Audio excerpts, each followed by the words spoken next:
বাংলাদেশের সাবেক তিনবারের সফল প্রধানমন্ত্রী এবং বিএনপি চেয়ারপারসন দেশনেত্রী বেগম খালেদা জিয়ার মৃত্যুতে গভীর শোক প্রকাশ করেছে নেত্রকোনার দুর্গাপুর পৌর বিএনপি।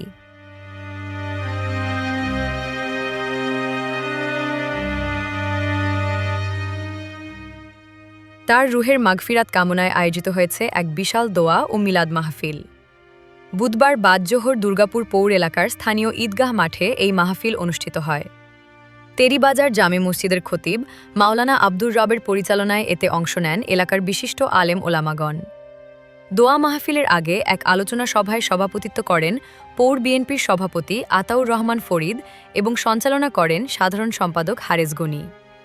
সভায় উপজেলা বিএনপির সভাপতি জহিরুল আলম ভূঁইয়া এবং সাধারণ সম্পাদক আব্দুল আওয়াল সহ শীর্ষ নেতৃবৃন্দ বক্তব্য রাখেন।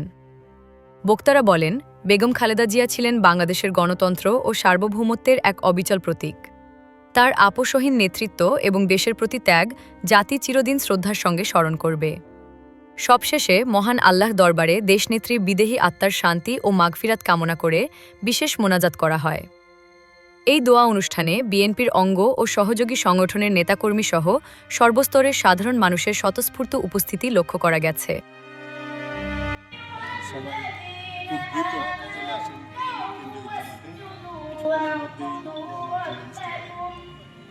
ইতিমধ্যেই অনেক জনসাধারণ